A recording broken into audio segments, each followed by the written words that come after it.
Hey everyone. So you probably heard about a little game called TONKS, the new tank game by Ben from Apocrypha Now. It's a great fast-paced game and I for one love tanks. I painted many of them just as this Sherman tank for my bolt action army. Painted some Flames of War tanks, painted a fish tank even. I bet you saw that. I hope you saw that. And I wanted to get my hands on some tonks, but I had the idea of making them very small because I love to take a game with me. Me and my wife, we always play backgammon on the go, and in the wooden box you have everything you need just inside there. You can take it wherever. And so I want to build some tonks, some terrain and a game board, but I want to make it ultra portable. So we're gonna make a little box, we're gonna make terrain, and of course we're gonna make some teeny tiny tanks. So let's go.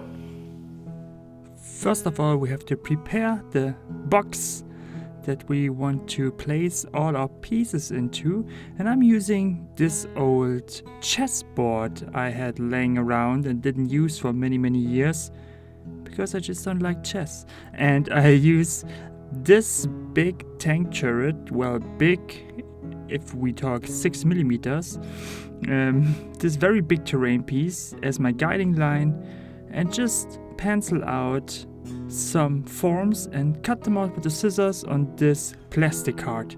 This is 1 millimeter plastic card. It's not too thick, it's not too thin, so it won't bend under the pressure of the glue and the paste, but it won't be too massive either on the board.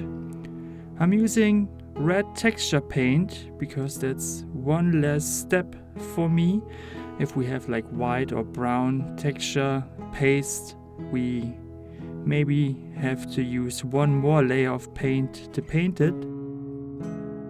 And I use the same paste for the board as well, making a big old mess.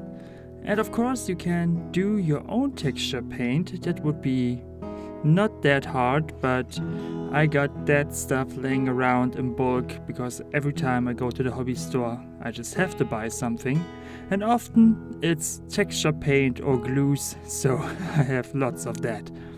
I'm using these XPS foam leftovers I got from building some boards, and we're gonna make some rocks out of that. So I'm just breaking pieces and then using my hobby knife, cutting away to make rocks, or in that case more or less mountains if we're talking 6 millimeters. Trying to be careful if you use your knife. Use caution, obviously. I cut myself regularly, but regularly once a year maybe. I use a big stone to texture it because with a stone we get stone texture. Pretty easy, and our rocks are done.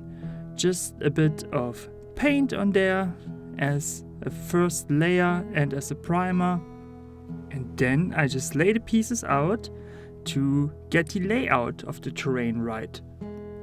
I'm using some leftover tanks from Baccus miniatures, 6 millimeter tanks that I ordered for the tanks for the game. You will see them later.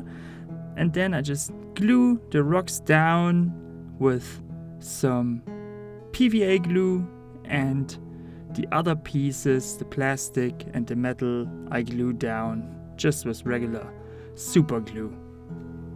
In the game of TONKS, we are usually using rectangular terrain pieces. That's what's in the rulebook, but I'm just playing the card Rule of Cool.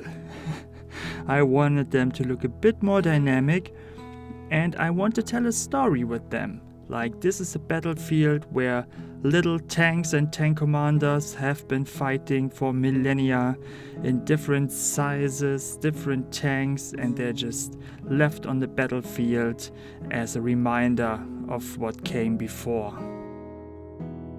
Of course, we can't just use the metal and plastic as bare as it is. We have to apply some more texture to get some more grip for our paint, but these are dirty, rusty, broken down vehicles, and they need a good texture of rust and debris. And this work is so easy and relaxing, especially here, blending in the terrain pieces with the bases, just smudging it all around. Of course, the mountains need some texture too, and this is just plain old fun. And of course, you can use that technique for 28mm terrain as well. Maybe then make your own texture paint. It's a bit cheaper than the stuff I'm using. Then I'm using the airbrush just for speed. You can use a regular brush to apply the base coats, but we will do a little bit of a color fade with the airbrush. It's just time that we're saving. So after the base color is applied, I'm using Vallejo acrylic primer red. After that is applied, I'm using 2 different kinds of oranges, lighter tones, to just get a bit of more interest and a color fade into there. You can do that with a brush, just wet blend it real quick, and maybe that sounds a bit, well, not true to make wet blending quick, but wet blending can be a pretty quick technique, and I hope I can show you that in the future. But for me, using the airbrush is the easiest step to do it. So our terrain pieces have their base colors done, they're looking good. And as a final highlight, I'm using a peach color, an apricot color. You can use a beige or a white as well. And just dry brush over all the pieces to give them a bit of a dusty look and a bit of a highlight, and to get all the colors together. It's all just a question of blending. If some pieces are too light for your taste, just darken them down with the base color. And of course the board gets a dry brush as well, with the cheapest brush I can find. I got like 20 of those for $10. Great brushes, I use them all the time. And now we want to get some depth onto our little terrain pieces. And I'm gonna thin the wash, the rust streak wash, so a red wash. I'm just thinning that down because I rather apply double the amount after letting it dry the first time than applying it too thickly the first time. Just as with acrylic paint, I'm always thinning down all my paints, just to have a bit more control. And the board as well, this is easy peasy. And of course, we need to blacken the rim. Every rim has to be black. I thought about using another color for the rim, but nah, black it is. Just blends in with everything. And 2 layers of black paint under the terrain pieces, and they are done as well. Building and painting this board was pretty easy, I gotta tell you. Took me one afternoon, used the hairdryer a bunch to get it all dry. And all these techniques you can use in any scale. But for 6mm you don't need much more, and it looks great. We got the box. This all went better than I expected, if I have to be honest. It stuck good on there, it took the paint well, and all the terrain pieces fit snugly inside. And I love that I even had the opportunity to get some lore into there, because as you can see from that big tank compared to the other tiny ones, there were some massive tanks in the world of TONKS, and that gives all those terrain pieces a bit of world building. It's great if you can do some storytelling just with the terrain. But right now it looks good, but we can't play. We need the TONKS, so let's paint those up. Very excited. And don't be afraid, painting 6mm seems daunting, but I let you know a secret. It's way easier than painting bigger scales. So let's go! My favorite part of this project is painting the tanks. I'm using 4 different kinds of primers in different green and yellow tones, just to give them all their own identity. And with a red board, they will all stick out very well. And here you can see that you don't need an airbrush or rattle can to do your base colors. You can apply them by brush very easily. 2 layers of primer and everything is a-okay. I love these colored Vallejo primers. They are always very easy to use, and as a brush on primer they are just perfect. To get out the details, I'm dry brushing all the tanks with a lighter color in the same tone. I'm using different colors here, scale colors, Vallejo, model colors. Just use any color you have laying around. If the base color is a dark green, just use a lighter green. Just watch out that you get the right temperature. So if you have a warm green as a base tone, use a warm green for the lighter tones, and so on and so forth for cold colors. And here again you can see the joy of painting 6mm. I can only recommend get some Baccus miniatures. They have the greatest sculpt in that scale. And here I'm doing highlights and shipping in one go. These tanks are so small that I'm not worried about doing precise edge highlights in 2 or 3 highlight colors. I'm just picking a very light color, going around the edges and making some splots and scratches as battle damage.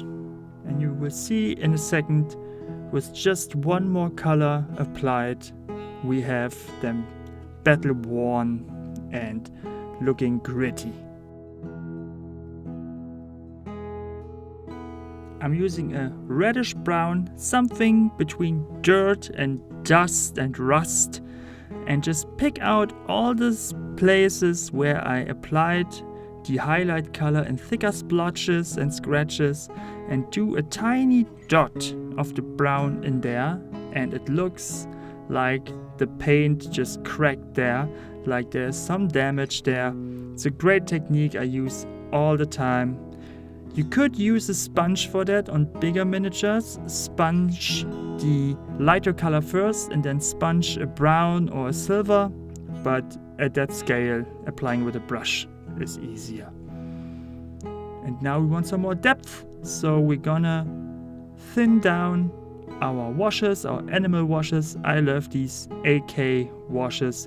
I got them in several tones, and so I got a yellowish tone and a brown tone to apply to the tanks wherever I see fit. And on some of them I mix it, but just 2 thin coats of that all around. You don't have to worry. You can just suck it up with your brush if you apply too much.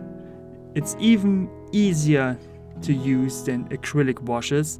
And if you never use them and are afraid because you have to use some thinner and you can't rinse out your brushes with water, well, don't be afraid. It's very, very easy. You just need to remember that you can't use water. You have to use the thinner.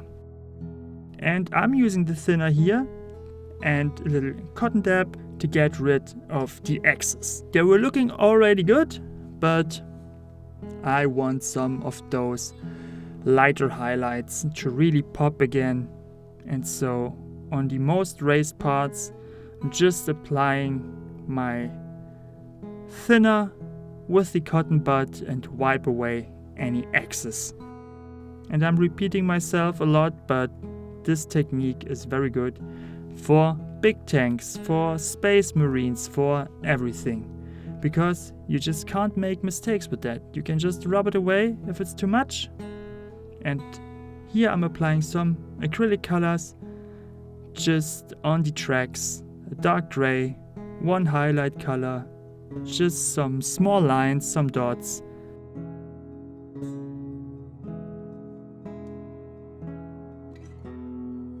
And to blend them a bit more into the board, I'm using the rust streak wash we were using on the terrain pieces to get it on the tracks.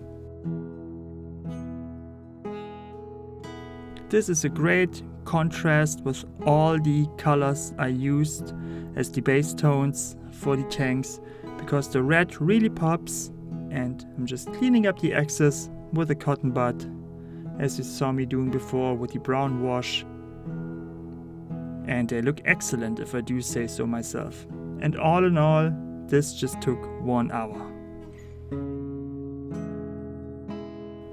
And with that, the complete playset is ready. It all fits snugly into the box, all those pieces, and I'm really happy with how the contrast turned out between the red terrain and the green and beige tanks. They are easily readable on the table, you know exactly where they are. They fit inside. You just have to bring some dice and some cotton to imitate the tanks shooting, and of course that's part of the rules. If you shoot in the game of TONKS, you have to lay out a blast marker. And this is almost too much terrain for a game of TONKS, but with that you have some variety. 4-player, ready game, the turrets move, and it's ready to have a little game. And if you tried out TONKS already, you know that this is a great fun game, even for beginners. If people never played a war game before, just as my wife on the right there, they can just pick it up and play. The rules are super easy, and after a fun half hour, she even won her first game. So Philip's tank was destroyed, and we all had a great time.